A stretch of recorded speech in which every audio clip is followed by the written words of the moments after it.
I work as a realtor. I show people apartments that they can rent or buy. I have been working for a long time, and honestly, I do not cheat my clients and value my reputation.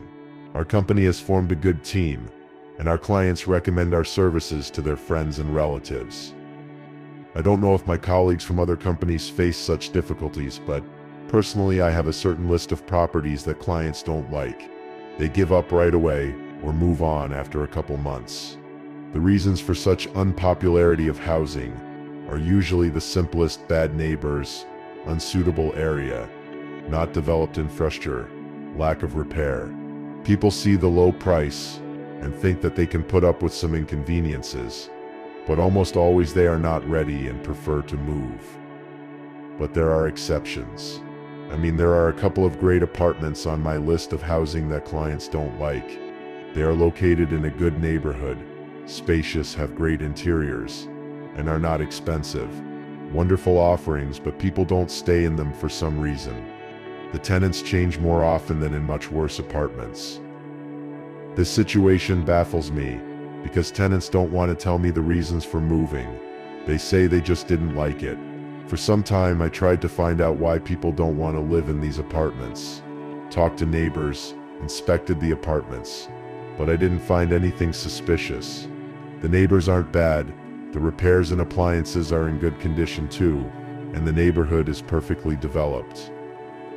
When I tell my friends and colleagues about another family who decided to change their place of residence in a hurry, they always joke that those apartments are haunted by ghosts, poltergeists, or some other mystical creatures. I love humor and of course never took such claims seriously. But about 1 year ago, a frightening incident happened to me that made me think hard and reconsider my views on mysticism. I had a new client, a fragile girl with red hair and big green eyes. According to her ID, she was 30 years old, but she looked much younger. It took me a very long time to find her a place to live. She rejected everything I suggested, but she would not tell me what kind of place she was looking for. She and I traveled all over the city and looked at all the apartments available for rent. The apartment inspections she did were also very strange. Slowly and very quietly she walked around the entire apartment, stopping and examining every corner of every room. I'm not sure, but it seemed to me like she was sniffing and trying to pick up some kind of odor. I don't remember exactly, but I think I spent 3 or 4 days to find her an apartment that she would like. And it was one of those apartments I mentioned at the beginning of the story. A nice apartment where no tenant had been there for more than 2 months. This girl walked into the apartment, took a deep breath, looked at me, smiled, and said this was exactly what she was looking for. She didn't go into any of the rooms. She didn't look at the kitchen and bathroom. She didn't pay attention to the furniture. She simply said she was staying here and signed the papers. After spending 3 or 4 days with her and seeing the strange behavior of this girl, nothing surprised me anymore. So I just finalized the deal, left her the keys, and left for the office. I kept another key to the apartment at my workplace. According to the contract, I have to give it to the tenant. So I called this girl, and we agreed to meet in a few days. 3 days passed, and I found myself not far from the apartment. I thoughtfully took the key with me, and while I had some free time, I decided to meet this girl, give her the key and finish the job. I called her, and we agreed to meet not far from the house where she rented an apartment. At the appointed time, I arrived at the meeting place. 15 minutes go by.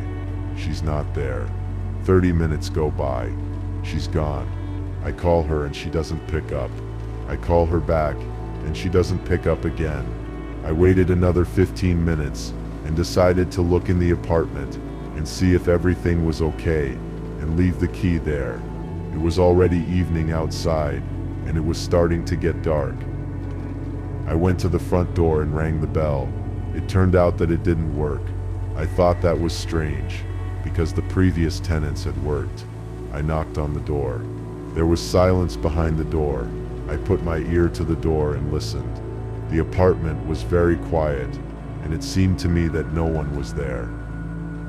I opened the door with the key and entered the apartment. I tried to turn on the light, but it didn't work. I thought that they were doing repair work or checking the electricity meters.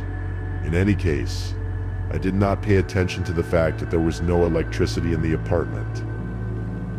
I said hello a couple more times, heard silence in response, and quietly walked to the central room, where there was a large dining table. I put my key and phone on it. I wanted to find a piece of paper and a pen to write a note, but suddenly I heard a rustle behind me and quick footsteps. I turned around and saw something standing 2 meters away from me. Tall, clearly taller than the doorway. Its eyes were white and cloudy. Its nose and lips were missing. Its neck was crooked. Its body was skinny. Its ribs protruded. Its body was hunched, its arms hanging below its knees. It stood and looked at me, smiling. At that moment, I felt like I was in a nightmare. Not a normal nightmare, but the kind of nightmare where you're scared. But at some point you realize it's just a dream, and you can influence the events in the dream. The thought made me feel better, and for a moment I thought I was in control of the situation, but I wasn't. The creature took a step in my direction without changing its expression, and I immediately lost consciousness and fainted. I don't know how long I was unconscious, but I woke up to a strange sound. Someone behind me was eating something very tasty with undisguised pleasure. That's how little children eat, making unnecessary noises. I lifted my head and looked out the window. It was already very dark outside the window. It was obviously night. I was afraid of attracting attention to myself again, so I didn't move. I realized that soon my body would start to get stiff, and then I wouldn't be able to run out of this apartment. I took a deep breath and slowly lifted myself off the floor. Turning around, I was ready to see anything, but I was shocked for the second time that evening. A meter away from me, my red-headed client was squatting and chewing something loudly. I looked behind her and saw that on the floor in front of her was the thing that had made me faint, or rather what was left of it. I didn't realize if I was afraid or if there was no more danger. I got to my feet and slowly, pushing myself against the wall, walked toward the exit. It noticed me, of course, and stopped chewing. At that moment, my legs shook with fear, and I looked at her face, expecting her to jump on me.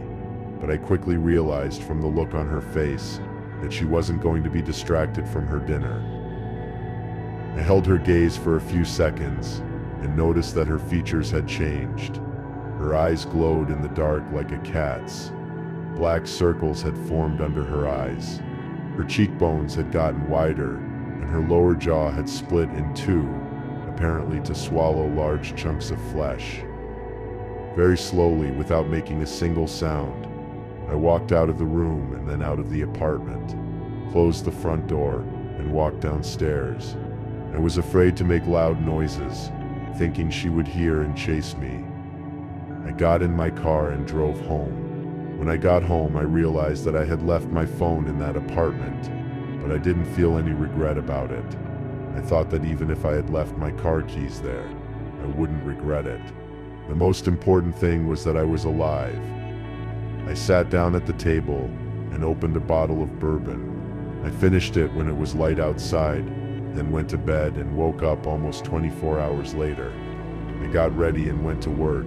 A colleague met me there and told me that a girl, a client, had called the office and said that I had forgotten my phone in the apartment she was renting and that she would bring it to the office. When I heard that, I wanted to turn around and go back home so I would never see that client, but they wouldn't understand me at work, so I had to stay. The workday is almost over as suddenly the door opens, and she walks in. She puts my phone on the table and says with a smile, "Here's your phone. Thanks for the keys, and come by for a visit if you pass by," and she left. After all these events, she lived in the apartment for another half a year and moved out. After her, almost immediately, a young family with a child moved in. And if before this red-haired girl no one stayed there for more than 2 months, this family has been living there for almost half a year. And recently they came to our office and said they wanted to buy the apartment. They liked it very much. Despite what I experienced that night, I still work as a realtor. For the first month after the events, I couldn't sleep unless I drank a lot. But now, the memories are a little dulled, and I feel better. I think deep down, I wish I could meet that red-headed girl and talk to her about those events. I don't think she would have hurt me.